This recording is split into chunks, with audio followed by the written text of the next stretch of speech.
Hi, நான் உங்கள் Bala. Welcome to JP Design academy.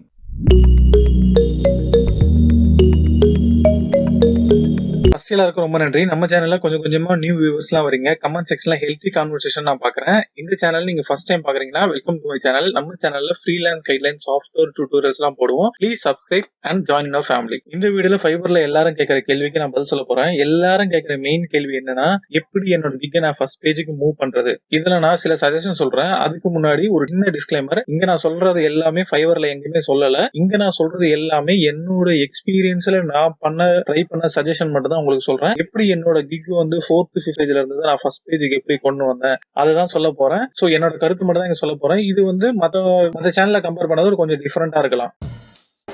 இப்போ நீங்க ஒரு நியூ செல்லர்னு வச்சுங்க. இப்போ ஃபைவர்ல ப்ரௌசர்னு ஒரு கிக் கிரியேட் பண்றீங்க. அதுக்கு முன்னாடி இந்த ஃபைவர்ல ப்ரௌசர் எத்தனை பேர் விற்கிறாங்க பாருங்க. இப்போ பாத்தீங்கன்னா ரிசல்ட்ல மொத்தம் 15,256 பேர் இருக்காங்க. இப்போ சொல்லுங்க, நீங்க இந்த ப்ரௌசர் கிக் கிரியேட் பண்ணீங்கன்னா உங்களுக்கு ஜாப் வருமா வராதா? ஆவரேஜா ஃபைவர்ல பாத்தீங்கன்னா ஒரு நாளைக்கு 5,000 ப்ரௌசர் ஜாப் வருது. ஏற்கனவே இங்க 15,000 பிளஸ் செல்லர் இருக்காங்க. இவ்வளவு பேர் இருக்கும்போது உங்களுக்கு ஜாப் வருமா? வர்றது ரொம்ப ரொம்ப கஷ்டம். அதாவது 100க்கு 2% தான் சான்ஸ் இருக்கு. ஸோ அதுக்கு நீங்க என்ன பண்ணும், இந்த மாதிரி நீஷை செலக்ட் பண்றதை விட இது வந்து ஹை டிமாண்ட் உள்ள நீஷ். நிறைய பேர் இருக்காங்க இந்த செல்லர்ல. ஹை டிமாண்ட் இருந்தாலும் நிறைய செல்லர் இருக்காங்க. அதனால நீங்க செலக்ட் பண்ற நீஷ் வந்து லெஸ் காம்படிஷன் இருக்கிற மாதிரி நீஷை வந்து நீங்க செலக்ட் பண்ணணும். ஏற்கனவே அதை பத்தி ஒரு பிரீஃபா ஒரு வீடியோ போட்டிருக்கோம். அதை கார்ட்ஸ்ல கொடுக்குறேன், வேணா செக் பண்ணுங்க. லைக் மோக்கப் இது மாதிரி நீங்க லெஸ் காம்படிஷன் இருக்க நீஷை செலக்ட் பண்ணீங்கன்னா உங்களுக்கு நிறைய ப்ராஜெக்ட் வரும். அது மூலமா நீங்க நிறைய ரிவ்யூ வாங்கலாம். நீங்க அடுத்தடுத்து ப்ரௌசர் எல்லாம் செலக்ட் பண்ணும்போது உங்க ரேங்கிங் வந்து 3rd பேஜ்ல இருந்து ஃபர்ஸ்ட் பேஜுக்கு வர்றதுக்கு சான்ஸ் இருக்கு.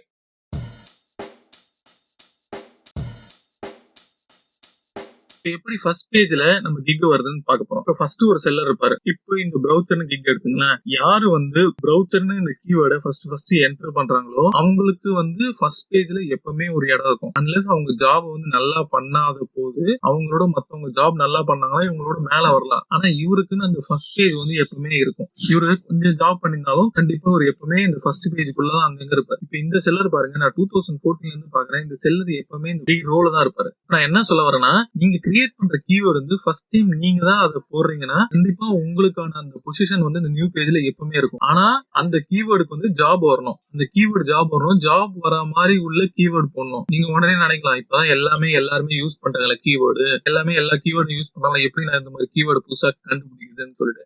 அப்படி இல்லைங்க. இப்போ வந்து ஜாப் டேபிள்ல பாத்தீங்கன்னா நிறைய நியூ ஜாப் டைப்லாம் வருது. ஃபர்ஸ்ட்லாம் பாத்தீங்கன்னா வெறும் ரெஸ்யூம் தான் சொல்லுவாங்க. இப்பெல்லாம் பாத்தீங்கன்னா இன்ஃபோகிராஃபிக் ரெஸ்யூம் வேணும்னு சொல்றாங்க. இது மாதிரி நிறைய டேர்ம்ஸ் வந்துனே இருக்கு. அந்த மாதிரி ப்ராஜெக்ட் எல்லாம் பண்றாங்க. சோ அது மாதிரி என்ன ட்ரெண்டிங்கா இருக்கோ அந்த மாதிரி ஜாப் டைப் எடுத்து அந்த மாதிரி கீவேர்டு நீங்க வந்து ஃபைவர்ல போட்டு உங்க கிக் கிரியேட் பண்ணீங்கன்னா கண்டிப்பா அந்த ஃபர்ஸ்ட் பேஜ்ல உங்களுக்குன்னு ஒரு இடம் நிரந்தரமா இருக்கும்.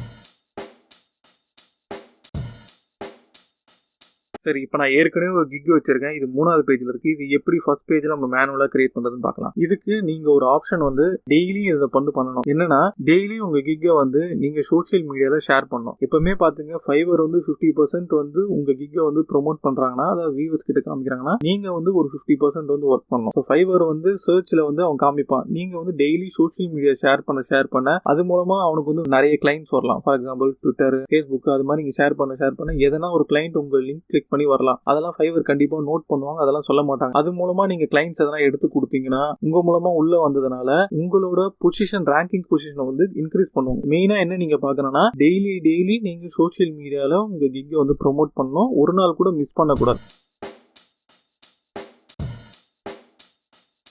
இப்போ உங்க கிக்ல வந்து 35ல இருந்து ஒரு 50 சேல் வந்துருச்சுன்னா உங்களுக்கு ப்ரோமோட் யுவர் கிக்னு ஒரு ஃபீச்சர் இருக்கும். அந்த இடத்துல போயிட்டு இந்த மெனு தான், இந்த மெனுவை கிளிக் பண்ணி உங்க கிக்கை வந்து நீங்க ப்ரோமோட் பண்ணலாம். இதுல நீங்க ப்ரோமோட் பண்ணும்போது இப்போ 100 செல்லர் இருக்காங்கன்னா அந்த 100 செல்லர்ல ஃபர்ஸ்ட் செல்லரா உங்களோட கிக்கை வந்து ஆட் பிளேஸ் பண்ணுவாங்க. இப்போ எப்படி நம்ம கூகுள்ல வந்து நம்ம ஆட் கொடுத்து நம்மளோட பொசிஷன்ல வந்து ஃபர்ஸ்ட் பேஜ்ல வைக்கிறோம்ல, அதே மாதிரி தான் இந்த ஆட் கொடுத்தா இப்போ 100 பேர் ப்ரௌசர் விற்கிறாங்கன்னா சர்ச் பண்ணும்போது ஃபர்ஸ்ட் வந்து ஆட்னு போட்டு உங்களோட ப்ரௌசர் வந்து காமிப்பாங்க. இது மூலமா நீங்க ரெவன்யூ நல்லா ஜெனரேட் பண்ணலாம். எப்பவுமே ஞாபகம் வச்சுங்க, அமேசான்ல ஒரு ரூல் ஒன்று இருக்கும். அமேசான், கூகுள் எல்லா இடத்துலயும் ஃபர்ஸ்ட் பேஜ்ல இருக்கிறதா வாங்குவோம். அதே மாதிரி கூகுள்லயும் ஃபர்ஸ்ட் பேஜ்ல இருக்கிறது மட்டும் தான் செக் பண்ணுவோம். அதனால இந்த ஆட் மூலமா நீங்க வந்து நல்ல சேல் எடுக்கலாம். இதை பத்தி டீடைல்டா ஒரு வீடியோ நான் ஃபியூச்சர்ல போடுறேன். நான் அந்த ஆட் போட்டு எவ்வளவு நான் ஏர்ன் பண்ணிடுறேன் எல்லாம் நான் சொல்றேன். அது இல்லாம இந்த ஆட் வந்து நீங்க 0.1 சென்ட்ஸ்ல இருந்து நீங்க ப்ரோமோட் பண்ணலாம். இப்போ வந்து $3 வரையும் ஒரு கிளிக்கு போகுது. இதுல வந்து உங்களுக்கு எது பெஸ்ட் பிரைஸ் தோணுதோ அந்த பெஸ்ட் ப்ரைஸ்ல வச்சு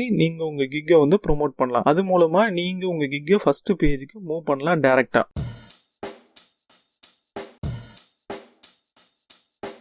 ஃபைவர்ல வந்து ஃபைவர் லேர்ன் ஒரு செக்ஷன், நம்ம போட்டோஷாப், இல்லுஸ்ட்ரேட்டர், இன்டிசைன் இல்ல நீங்க பண்ற வேற எந்த கேட்டகரியா இருந்தாலும் அந்த கேட்டகரிக்கான கோர்ஸ் கிடைக்கும். இது வந்து பெய்டு தான். இந்த கோர்ஸை நீங்க வாங்கி படிச்சீங்கன்னா ஃபைவருக்கு வந்து தெரியும் நீங்க இந்த கோர்ஸ் முடிச்சிருக்கீங்க, அதனால இந்த நாலேஜ் உங்களுக்கு இருக்கு. உங்களோட கிக்கை வந்து ஃபர்ஸ்ட் பேஜ்ல மூவ் பண்றதுக்கு சான்சஸ் நிறைய. ஃபார் எக்ஸாம்பிள் இப்போ வச்சுங்களேன், இப்போ ஃபைவர்ல நீங்க ஒரு கிக் கிரியேட் பண்றீங்க, ஒரு போட்டோஷாப் ஒரு கிக் கிரியேட் பண்றீங்க. I will do Photoshop project for $5. ஃபைவருக்கு எப்படி தெரியும் உங்களுக்கு போட்டோஷாப் நல்லா தெரியும்? இல்ல இந்த உங்களுக்கு வர கிளைண்ட்ஸுக்கு வந்து எப்படி தெரியும் உங்களுக்கு போட்டோஷாப் நல்லா தெரியும்னு சொல்லிட்டு? அதுக்கு நீங்க இந்த ஃபைவர் லேர்ன்ல போயிட்டு ஒரு பேசிக் கோர்ஸ் எதனா போட்டோஷாப் எதனா எடுத்து படிச்சீங்கன்னா ஃபைவருக்கு வந்து தெரியும் உங்களுக்கு போட்டோஷாப் படிச்சு இந்த கோர்ஸ் முடிச்சிருக்கீங்கன்னு. ஏன்னா இந்த கோர்ஸ் முடியும் போது சின்னதா ஒரு டெஸ்ட் வைப்பாங்க. அந்த டெஸ்ட்டை வந்து நீங்க கிளியர் பண்ணணும். அந்த டெஸ்ட் ரொம்ப ஈஸி தான். அந்த டெஸ்ட்ல என்ன கேட்பாங்கன்னா, அந்த போட்டோஷாப்ல ஏற்கனவே கத்து கொடுத்தாங்களா அந்த கொஸ்டின்ஸ் தான் இங்க கேட்பாங்க. அதுக்கு நீங்க கரெக்டா ஆன்சர் பண்ணணும். இது மூலமா ஃபைவர் என்ன பண்ணுவாங்க, உங்களுக்கு வந்து இந்த போட்டோஷாப்ல கொஞ்சம் நாலேஜ் இருக்கு, இந்த கோர்ஸ் நீங்க முடிச்சிருக்கீங்க, அதனால மத்தவங்களை விட உங்களை வந்து புஷ் பண்ணலாம்னு சொல்லி உங்களை புஷ் பண்ணுவாங்க. இப்ப கிளைண்ட் பாத்துங்க, இப்போ கிளைண்ட் ஒருத்தவங்க வராங்கன்னா இந்த கோர்ஸ் முடிச்சா உங்க ஃபைவரோட பப்ளிக் பேஜ்ல வந்து ஒரு ஐகான் கிரியேட் ஆகும், இவர் வந்து இந்த கோர்ஸ் முடிச்சிருக்காரு சொல்லிட்டு. அப்போ பையர் என்ன பண்ணுவாங்க, இது மாதிரி இவர் வந்து கோர்ஸ் வந்து முடிச்சிருக்காரு, ஸோ இவருக்கு வந்து போட்டோஷாப் நல்லா தெரியும், இவருக்கு வந்து இந்த ஜாப் கொடுக்கலாம்னு சொல்லிட்டு உங்களுக்கு வந்து ப்ராஜெக்ட் கொடுப்பாங்க. ஸோ அதனால இந்த ஃபைவர் லேர்ன்ல நீங்க ஒரு கோர்ஸ் முடிச்சீங்கன்னா கண்டிப்பா உங்க கிக் வந்து ஃபர்ஸ்ட் பேஜ்ல மூவ் பண்றதுக்கு சான்சஸ் நிறைய இருக்கு. கண்டிப்பா வாங்கி படிங்க. லிங்க் வந்து டிஸ்கிரிப்ஷன்ல கொடுக்குறேன், செக் பண்ணிங்க. இப்போ ஆல்ரெடி பார்த்தீங்கன்னா நம்ம எந்த கிக் கிரியேட் பண்ணால் ஜாப் வரும்னு போட்டிருக்கோம். அதில் வந்து கார் மார்க்அப், ட்ரக் மார்க்அப்லாம் இருக்குது. இப்போ அதை பார்த்தீங்கன்னா மொத்தமே 30 பேர் 28 பேர் தான் இருக்காங்க. அந்த மாதிரி ஜாப் கிரியேட் பண்ணால் உங்களுக்கு உடனே ஜாப் வரும். ஆனால் நீங்கள் நெட்லேருந்து டவுன்லோட் பண்ணிங்கன்னா 2 விஷயம் நடக்கும். ஒன்று வந்து அதை ஏற்கனவே யாருன்னா ஒருத்தர் டவுன்லோட் பண்ணி யூஸ் பண்ண இருப்பாங்க. அது வந்து கமர்ஷியல் ஃப்ரீயாக இருக்கிறதுனால பிரச்சனை கிடையாது. ஸோ ஏற்கனவே ஒருத்தங்க யூஸ் பண்ணாலும் நீங்கள் அதே பிக்சர் எடுத்து போட்டிங்கன்னா ஃபைவர் என்ன நினைக்கும், இது ஏற்கனவே டூப்ளிகேட் இருக்க இதுதான். ஸோ அதனால உங்கள் நீஷை வந்து ஃபர்ஸ்ட் பேஜுக்கு புஷ் பண்ண மாட்டாங்க. ஸோ நீங்கள் அதே வந்து இந்த கிரியேட்டிவ் ஃபேப்ரிக்கா இந்த மார்க்கெட் பிளேஸ்ல நீங்க வாங்குனீங்கன்னா இது கமர்ஷியல் ஃப்ரீ தான். அன்லிமிட்டட் டைம்ஸ் நீங்க சேல் ஜெனரேட் பண்ணி யூஸ் பண்ணலாம். இதெல்லாம் புதுசா வரும், அதுவும் நியூவா வரும், நல்லா இருக்கும் பாக்குறதுக்கு. சோ இந்த ஃபைவர் மார்க்கெட்ல யாருமே இதை யூஸ் பண்ணிருக்க மாட்டாங்க. அப்போ நீங்க இந்த மாதிரி மார்க்அப் யூஸ் பண்ணும்போது உங்க கிளைண்ட்டுக்கு இப்ப ஏற்கனவே பார்த்ததே பாக்குறத விட புதுசா பார்க்கும்போது உங்களுக்கு கிளிக்ஸ் நிறைய வரும், உங்களுக்கு அதுனால ஆர்டரும் வரும். அதனால இது ஏற்கனவே கமர்ஷியல் ஃப்ரீனால உங்களுக்கு ப்ராப்ளம் வராது. லிங்க்ல இதை பத்தி டிஸ்கிரிப்ஷன் கொடுக்குறேன், செக் பண்ணி பாருங்க. பிடிச்சிருந்ததுன்னா இந்த கிக்கை வந்து உடனே ஸ்டார்ட் பண்ணுங்க. நல்லா பாருங்க, இந்த கார் மார்க்அப், ட்ரக் மார்க்அப் பாருங்க, இந்த பேஜ் ஃபுல்லா தான் இருக்காங்க. இந்த பேஜ் இருக்கவங்க எல்லாருக்குமே ஆர்டர் வந்திருக்கு. அப்பனா என்ன, இந்த நீஷ்ல வந்து காம்படிஷன் ரொம்ப கம்மியா இருக்கு. சீக்கிரம் பண்ணுங்க, சீக்கிரம் கிக் கிரியேட் பண்ணுங்க, கண்டிப்பா உங்களுக்கு ப்ராஜெக்ட் வரும். இப்போ ஃபைவர்ல உங்களுக்கு ஆர்டர் வருது, அந்த ஆர்டர் நீங்க டெலிவரி பண்றது 3 நாள் டைம் இருக்குன்னு வச்சுங்க. அந்த ஆர்டரை நான் என்ன சொல்றேன், முடிஞ்ச அளவு 6 ஹவர்ஸ்க்குள்ள இல்ல 24 ஹவர்ஸ்க்குள்ள வந்து அந்த ஜாப் ஃபினிஷ் பண்றீங்க, இன்க்ளூட் ஆல் ரிவிஷன். இது மாதிரி நீங்க 24 மணி நேரத்துக்குள்ள ஃபைவர் வந்து உங்க கிக்கு வர ப்ராஜெக்டை நீங்க வந்து கம்ப்ளீட் பண்ணுங்க. ஃபைவர் வந்து கண்டிப்பா உங்களோட ரேங்கிங் வந்து இன்க்ரீஸ் பண்ணுவாங்க. இது நான் யூஸ் பண்ணது. நான் ஃபர்ஸ்ட் ப்ராஜெக்ட் பண்ணும்போது மார்க்அப்ல தான் ஆரம்பிச்சேன். அப்ப எந்த ப்ராஜெக்ட் வந்தாலும் 24 ஹவர்ஸ்க்குள்ள முடிச்சிட்டேன். தேர்ட் பேஜ்ல இருந்து என்னோட கிக்கு ஃபர்ஸ்ட் பேஜுக்கு மூவ் பண்ணாங்க. என்னோட ப்ரூவன் டெக்னிக்கை கண்டிப்பா ஃபாலோ பண்ணுங்க. இது ஒரு சின்ன ஹாப்பினஸ் தான் கிளைண்ட்டுக்கு. ஃபார் எக்ஸாம்பிள் இப்போ எப்படின்னா, இப்போ அமேசான்ல நம்ம எல்லாம் ப்ராடக்ட் ஆர்டர் பண்றோம், அதே மாதிரி பிளிப்கார்ட்ல ஆர்டர் பண்றோம். இப்போ பாத்தீங்கன்னா இப்போ இந்த 2 இடத்துல நமக்கு சீக்கிரமா வந்து 3 நாள் வருதுன்னு வைக்கிறாங்களா, அது ஒரு நாளே வந்துச்சுன்னா நம்ம எவ்வளவு சந்தோஷப்படுவோம். அதேதான் எத்தனையோ பிளாட்ஃபார்ம் இருக்கு, ஆனா அமேசானுக்கு காம்படிஷனா பிளிப்கார்ட் தான். அது ஏன்னா ஃபர்ஸ்ட் பிளிப்கார்ட் வரும்போது இன்னைக்கு ஆர்டர் பண்ணா மறுநாளே வந்துடும். அது அந்த டைம்ல ரொம்ப நல்லா பேசினாங்க, நிறைய பேர் பேசினாங்க. அந்த சைட்டுக்கு வந்து நிறைய பேர் வந்து பார்த்தாங்க, நிறைய பேர் ஆர்டரும் பண்ணாங்க. ஸோ அதனால தான் சொல்றேன், உங்களுக்கு வந்து ஆர்டரை முடிஞ்ச அளவு 24 ஹவர்ஸ் இன்க்ளூடிங் ரிவிஷன் இது கம்ப்ளீட் பண்ணி ஃபினிஷ் பண்றீங்க. கண்டிப்பா உங்க கிக் லாஸ்ட் பேஜ்ல இருந்தாலும் சரி ஃபர்ஸ்ட் பேஜுக்கு மூவ் ஆகிறதுக்கு நிறைய சான்சஸ் இருக்கு.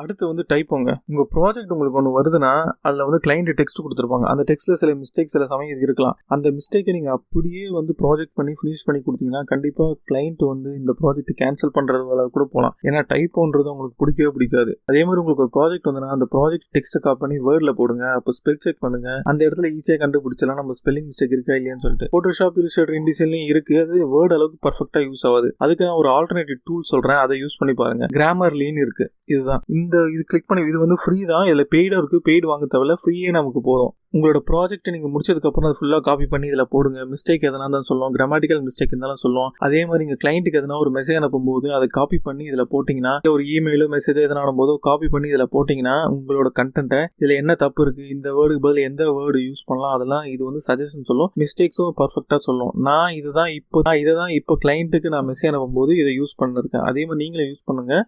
அதே மாதிரி உங்கள் அபவுட் அஸ் டெக்ஸ்ட்டு, உங்கள் கிக்கோட டிஸ்கிரிப்ஷன் டெக்ஸ்ட், இது எல்லாத்தையும் காப்பி பண்ணி இதில் போடுங்க. எந்த ஸ்பெல் செக் இருந்தாலும் இது கரெக்டாக சொல்லும். கிராமட்டிக்கல் மிஸ்டேக்கும் இதை ஃபிக்ஸ் பண்ணோம். அதாவது கண்டிப்பாக நீங்கள் யூஸ் பண்ணுற டெக்ஸ்ட்டை கிராமர்லேயே ஒரு தடவை காப்பி பண்ணி பேஸ்ட் பண்ணிட்டு கரெக்டாக இருக்கான்னு பார்த்துட்டு கிளைண்ட்டுக்கு அனுப்புங்க. இது ரொம்ப நல்லது. அதே மாதிரி நீங்கள் கிளைண்ட்டுக்கு மெசேஜ் பண்ணும்போது கூட டைப் இருந்தால் கூட உங்களுக்கு வந்து ரிப்ளை பண்ண மாட்டாங்க. அவங்க வந்து ஸ்பெல்லிங் மிஸ்டேக்காக இருக்குது, அவங்களுக்கு வந்து பேட் இம்ப்ரெஷன் ஆகிடும். உங்களுக்கு வந்து இதுவே தப்பாக பண்ணும்போது ஜாப் எப்படி கரெக்டாக பண்ணுவாங்க. அதே மாதிரி ப்ராஜெக்ட்டில் கூட அதான் டைப்போ இருந்ததுன்னா உங்களுக்கு க்ரியேட்டிவாக இல்லைன்னா கூட பரவாயில்ல உங்களுக்கு, ஆனால் டைப்போ இருந்ததுன்னா உங்களுக்கு பிடிக்கவே பிடிக்காது. தயவு செய்து இந்த ரூல்ஸ் மட்டும் ஃபாலோ பண்ணுங்க. வேர்டு வர டெக்ஸ்ட்டை காப்பி பண்ணி வேர்டில் பேஸ்ட் பண்ணுங்க.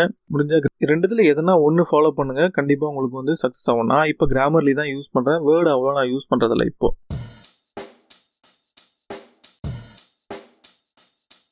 இப்போ நீங்கள் ப்ரௌசர் கிக் ஒரு கிரியேட் பண்ணி வச்சிங்க, அதுக்கு ஒரு ப்ராஜெக்ட் வருது. அந்த ப்ராஜெக்ட் கொஞ்சம் காசு அதிகமாக இருக்கும் வச்சிங்களா. ஃபார் எக்ஸாம்பிள் இப்போ ஒரு $50 வந்து கிளைண்ட் சொல்கிறான், எனக்கு வந்து இது மாதிரி ப்ராஜெக்ட் என்னோட பட்ஜெட் இதுதான், வந்து ஒர்க் பண்ண முடியுமான்னு கேட்குறீங்க. கண்டிப்பாக நீங்கள் என்ன சொல்கிறீங்க, அதை வாங்கி ஸ்டார்ட் பண்ணுறீங்க. ஸ்டார்ட் பண்ணும்போது நம்ம ஃபஸ்ட்டு என்ன பண்ணுவோம், கூகுளில் போய் டெம்ப்ளேட் பார்ப்போம், பெஸ்ட் டெம்ப்ளேட் எதுன்னு சொல்லிட்டு. கண்டிப்பாக தப்பு கிடையாது, கரெக்ட் தான், இன்ஸ்பிரேஷனுக்காக எடுக்கலாம். எல்லாருமே இன்ஸ்பிரேஷனுக்காக எடுப்பாங்களான்னு சொல்ல முடியாது. கூகுளில் போய் நம்ம டெம்ப்ளேட் பார்ப்போம், எந்த டெம்ப்ளேட் நமக்கு ரொம்ப பிடிச்சிருக்கோ அந்த டெம்ப்ளேட் நம்ம டிசைன் பண்ணி அனுப்புவோம். ஏன்னா நம்ம நினைப்போம் இது நமக்கு பிடிக்கும் போது கிளைண்ட்டுக்கு கண்டிப்பாக பிடிக்கும், அதை வந்து அனுப்பிச்சிருவோம். இது தப்பு கிடையாது. இந்த இடத்துல என்ன நடக்குன்னா, ஃபைவர் வந்து கொஞ்சம் ஸ்மார்ட்டா ப்ளே ஆகும். நீங்க அனுப்புற சாம்பிளை அவன் வந்து ரிவ்யூ பண்ணுவான் பண்ண மாட்டான்னு வச்சுங்க, கண்டிப்பா ரிவ்யூ பண்ணுவான். அவன் பார்க்கும்போது என்ன பார்ப்பானா, இதே மாதிரி டெம்ப்ளேட்டை யாருன்னா பண்ணிருக்காங்கன்னு பார்ப்பான். அப்ப பாத்தீங்கன்னா நம்மள மாதிரியே வேற யாருக்குன்னா ப்ராஜெக்ட் வரும், அவங்களும் கூகுள் சர்ச் பண்ணிருப்பாங்க, இந்த டெம்ப்ளேட்டை பார்த்திருப்பாங்க, அந்த டெம்ப்ளேட்டை அப்படியே காப்பி பண்ணி அவங்க டிசைன் பண்ணி அமைச்சிருப்பாங்க. என்ன பண்ணுவான், ஸோ இவங்க எல்லாமே வந்து இந்த டெம்ப்ளேட் தான் யூஸ் பண்ணிருக்காங்க. அப்போ உங்களோட ரேங்கிங் வந்து அந்த இடத்துல ஏறாது. நீங்க ஒரே மாதிரி டிசைன் யூஸ் பண்றதுனால, கூகுள் வந்து இப்போ எடுத்து யூஸ் பண்றதுனால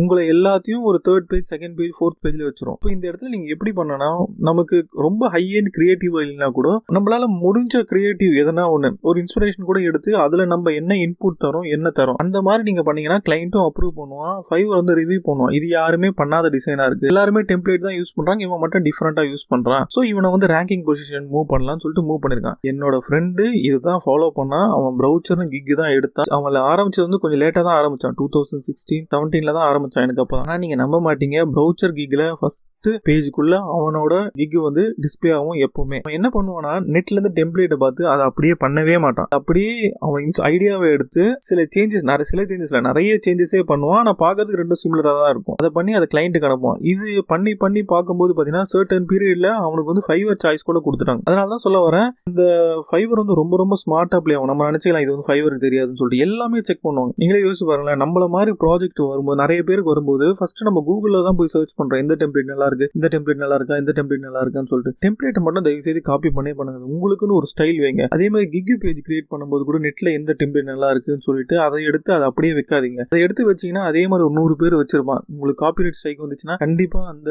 உங்களோட கிக்கும் டினே ஆயிடும், உங்களால அதை ஆக்டிவ் பண்ணவும் முடியாது. கிளைண்ட்டும் இப்போ உங்களோட சாம்பிளே நீங்க வந்து கிக்ல வைக்கும்போது என்ன பிளஸ்னா, பையர் வந்து பார்த்து அதை வாங்குறான்னு வச்சுங்களேன், ஸோ இதுதான் அவுட்புட். இந்த அவுட்புட் உனக்கு பிடிச்சிருக்கும். ஏன்னா எல்லாருக்குமே எல்லாமே பிடிக்கும் சொல்ல முடியாது. உங்களோட டிசைனும் சில கிளைண்ட்டுக்கு பிடிச்சிக்கலாம். நீங்க இப்போ மினிமலிஸ்டிக்கா பண்றீங்க, அது வந்து சில பேருக்கு பிடிச்சிருக்கும். அவங்க வந்து அதை பார்த்து ஜாப் வாங்குவாங்க. அந்த அவுட்புட் தான் உங்களால கொடுக்க முடியும். நீங்க இதே இடத்துல வந்து ஒரு ஹை அண்ட் கிரியேட்டிவான ப்ரௌசரோட கிக் நீங்க ஃபர்ஸ்ட் பேஜ்ல சாம்பிள் வச்சிருக்கீங்க வச்சுங்களேன், அதை சில கிளைண்ட் பார்த்து வாங்குறாங்கன்னா கண்டிப்பா நம்மளால அதே மாதிரி கொடுக்க முடியுமா சொல்லுங்க. கண்டிப்பா நம்மளால 90% தான் மேட்ச் பண்ண முடியுமா, 100% மேட்ச் பண்ண முடியாது. இந்த இடத்துல கேன்சலேஷன் வந்து நிறைய ஆகும். அதனால என்ன சொல்றோம்னா, உங்களோட ஃபைவரோட கிக் வந்து 3rd பேஜ், 4th பேஜுக்கு மூவ் ஆகலாம், கேன்சலேஷன் ஆகும் போது பட்சத்தில். அதனாலதான் சொல்றேன், நமக்குன்னு ஒரு ஸ்டஃப் இருக்குல்ல, அந்த கிரியேட்டிவ் இருக்குல்ல, அந்த கிரியேட்டிவ் எப்பவுமே லூஸ் பண்ணாதீங்க. அதை முடிஞ்ச அளவு என்ஹான்ஸ் பண்ணிருங்க. அந்த கிரியேட்டிவ்லயே வந்து நீங்க ஜாப் பண்ணுங்க, ஐடியா எடுங்க, அதை இன்ஸ்பிரேஷனா எடுத்து உங்க ஸ்டைல்ல எப்படி கொடுக்க முடியுமோ அப்படி பண்ணாதான் உங்களோட கிக் வந்து ஃபர்ஸ்ட் பேஜ்ல எப்பவுமே இருக்கும். உங்களுக்கான இடம் ஒண்ணு வந்து கண்டிப்பா கிரியேட் பண்ணி வச்சிருவாங்க. இப்போ இதை நீங்க ஃபாலோ பண்ணீங்கன்னா கண்டிப்பா நீங்க இந்த ப்ரௌசர்ன்ற கூட கேட்டகரி கூட நீங்க எடுக்கலாம். ஏன்னா இதுல நிறைய ஜாப் வருது. ஆனா எடுத்த உடனே வந்துடாதீங்க. ஒரு மாக்அப் இது மாதிரி பண்ணிட்டு 2-3 ரிவ்யூ எல்லாம் எடுத்துட்டு அதுக்கப்புறம் நீங்க கிரியேட் பண்ணீங்கன்னா ஃபைவரும் உங்களை வந்து ஃபர்ஸ்ட் பேஜ் புஷ் பண்றதுக்கு சான்ஸ் இருக்கு.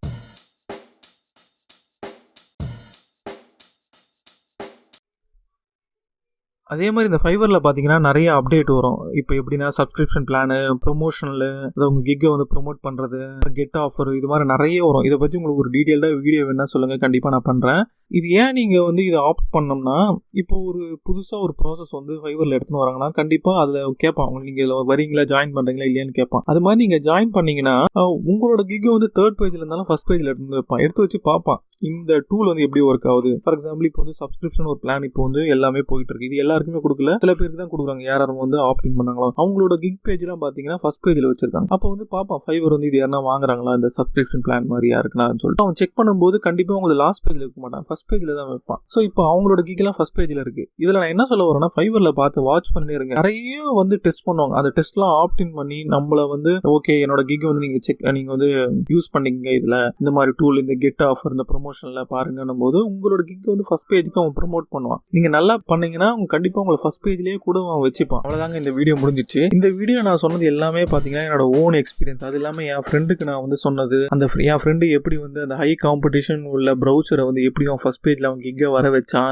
எப்படி அவன் பண்ணா, இது எல்லாமே நான் சொல்லியிருக்கேன். இது எல்லாமே ஃபாலோ பண்ணுங்க. இந்த ஸ்டெப்ஸ் எல்லாம் ஃபாலோ பண்ணீங்கன்னா கண்டிப்பா உங்களுக்கு ப்ராஜெக்ட் வரும். எடுத்து பண்ணுங்க. இது வந்து கைண்ட் ஆஃப் ஈஸி மணி தான். இது கொஞ்சம் உங்களுக்கே தெரியும் ஜாப் கிடைக்கிறதுலாம் ஆன்லைன்ல எவ்வளவு கஷ்டம்னு சொல்லிட்டு. ஸோ அதனால இந்த ஸ்டெப்லாம் ஃபாலோ பண்ணுங்க, கண்டிப்பா ப்ராஜெக்ட் வரும் உங்களுக்கு. அதே மாதிரி உங்களுக்கு ப்ராஜெக்ட் வந்துருச்சுன்னா கமெண்ட்ல சொல்லுங்க, இது மாதிரி நான் பண்ணேன், இந்த ஸ்டெப்ஸை ஃபாலோ பண்ணேன், எனக்கு வந்து ப்ராஜெக்ட் வந்தது. இது வந்து மற்றவங்களுக்கும் யூஸ் ஆகும். நான் வந்து எனக்கும் அது கொஞ்சம் இன்ஸ்பிரேஷனா இருக்கும் இது மாதிரி வந்து சொல்லிட்டு. அதே மாதிரி உங்களுக்கு என்ன டவுட் இருந்தாலும் டிஎம் பண்ணுங்க, எனக்கு ஒரு மெயில் அனுப்புங்க, கண்டிப்பா நான் உங்களை ரிப்ளை பண்றேன் உங்களுக்கு. ஸோ தேங்க்ஸ் ஃபார் வாட்சிங். Have a great day. Bye by.